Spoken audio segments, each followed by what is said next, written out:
Greetings to you, my dear brothers and sisters in Christ.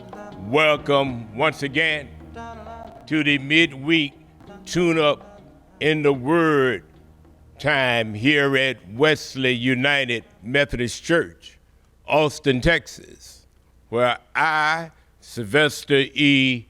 Chase Jr., am the lead pastor.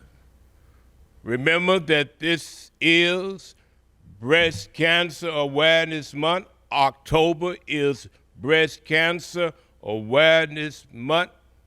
Get checked out.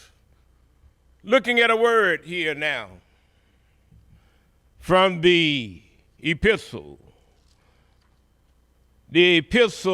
of John, there in the New Testament, the epistle of John, 1 John, chapter 4, verse 4.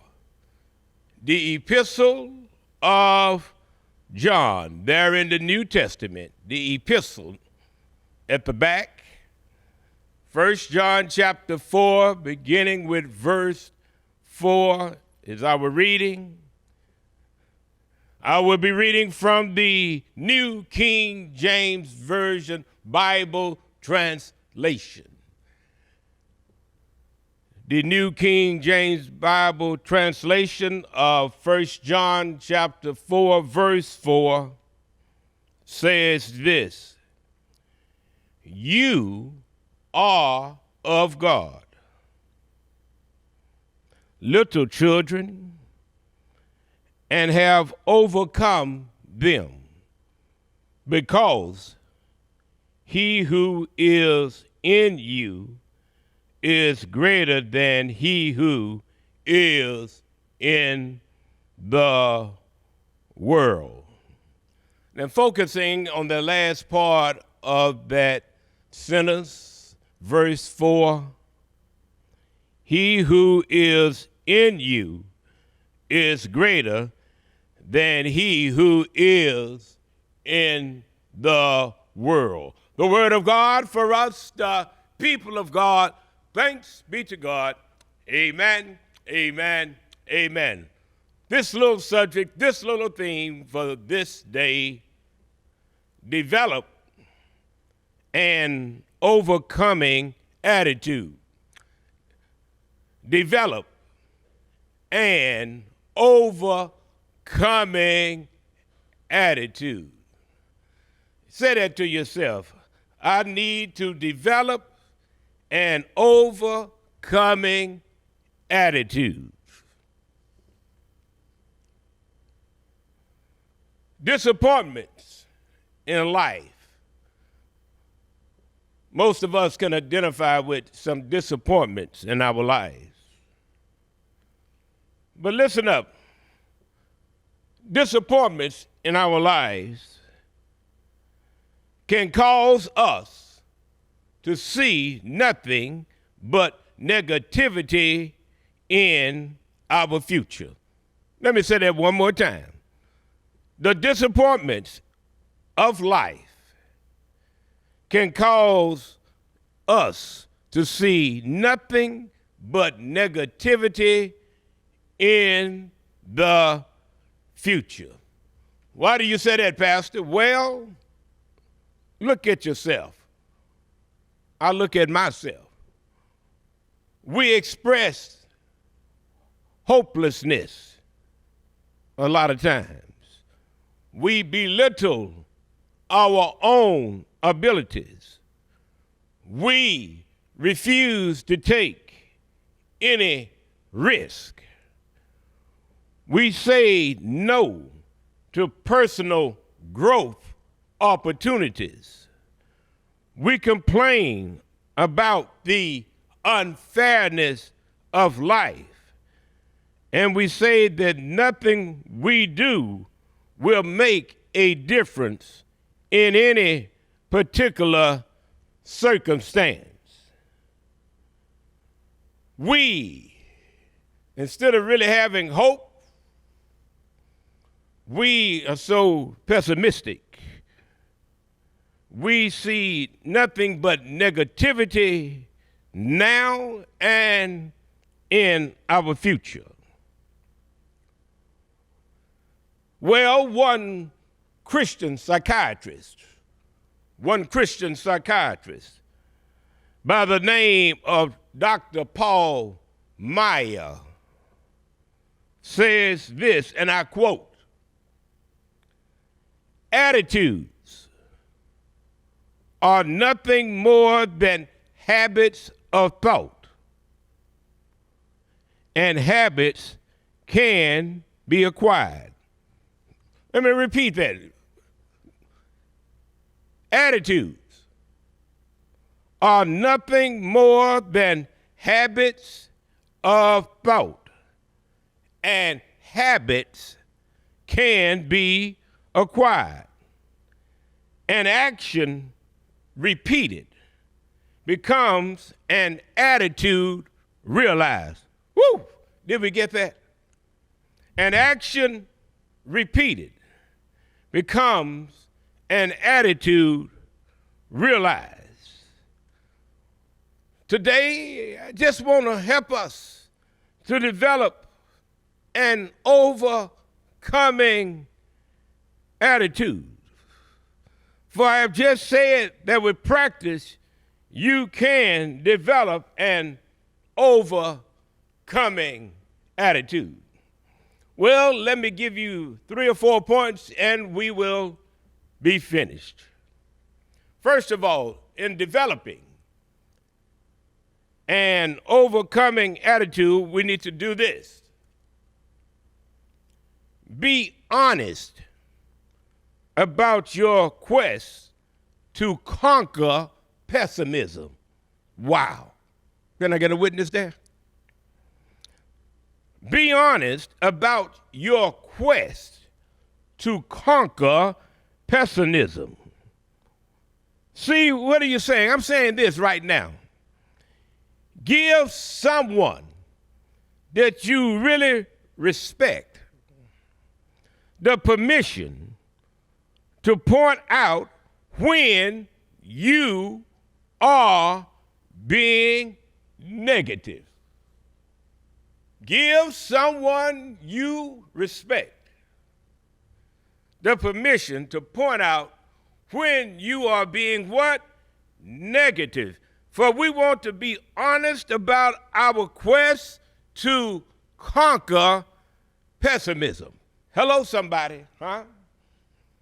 And I have people who check me all the time when I start talking negative. And I don't really be thinking that I'm really being negative. They say, yes, you are. So I got to try to work at being honest about my quest to conquer pessimism, and I give people, those who are close around me that I respect, the permission to point out when I am being what? Negative. So can we do that? If you're going to develop an what? Overcoming attitude, you got to give somebody say, hey, you being negative again. You being pessimistic again, huh? Have someone to check you. Second, in developing an overcoming attitude, limit your exposure to negative input. And that key word, limit your exposure to negative input. Since you might become like the company you keep, look for people who fortify your faith and feed your fears. Now, what did I say? You might become like the company you keep, so you need to limit your exposure to what? Negative input, and that means negative people. They being negative, you being negative. How can you develop an overcoming what? Attitude. Look, Scripture says this over in the book of Proverbs, chapter 13, verse 20, and I quote, "He that walketh with wise men shall be wise." He that walketh with what? Wise men shall be wise. Proverbs 13:20. And developing an overcoming attitude, what do we need to do? Limit our exposure to negative what? Input. And then third, I'm trying to help somebody, and I'm sure helping myself. I've been helped. Volunteer. Third, this is our third point. Volunteer to serve others who are less fortunate. Serving creates positive feelings. Serving creates positive feelings and gives you a sense of value. Oh, how are we doing? And developing and overcoming attitudes. And fourth, and then we'll be finished, look for the good in every situation and always express faith that it is there. Say that one more time. Look for the good in every situation and always express faith that it is there. Heard one preacher say this past week, and I quote by saying, a pessimist is one who makes difficulties of his or her opportunities. And an optimist is one who makes opportunities of his or her difficulties. Oh, that's profound. One more time. A pessimist, I'm a pessimist at times, maybe you are, is one who makes difficulties of his or her opportunities. And an optimist is one who makes opportunities of his difficulties. Wow. Developing and overcoming attitudes. He who is in you is greater than he who is in the world. And when you have Jesus, you should be able to develop an overcoming attitude. Remember a key statement I've said, that attitudes are nothing more than habits of thought, and habits can be acquired. An action repeated becomes an attitude realized. So that means that with practice, you can develop an overcoming attitude. Well, when you face a difficulty, maybe today or sometimes during the rest of this week, see it as an opportunity, dear hearts, because as I have said, as 1 John 4:4 says, and I repeat once again, he who is in you is greater than he who is in the world. I'm talking about Jesus, the one who has all power. You can conquer, you can overcome, you can stand, you can claim victory. For you have the Lord within you and on your side. And you are going to work on developing that attitude. As we say one more time, be honest about your quest to conquer what? Pessimism. Second, limit your exposure to negative input. Third, and I say volunteer to serve others who are less fortunate. And I've said, fourthly, do this. Look for the good in every situation and always express what? Faith that It is there. Hallelujah. In the name of the Father, in the name of the Son, in the name of the Holy Spirit, keep the faith and develop an overcoming attitude. Take care. See you next week. Amen.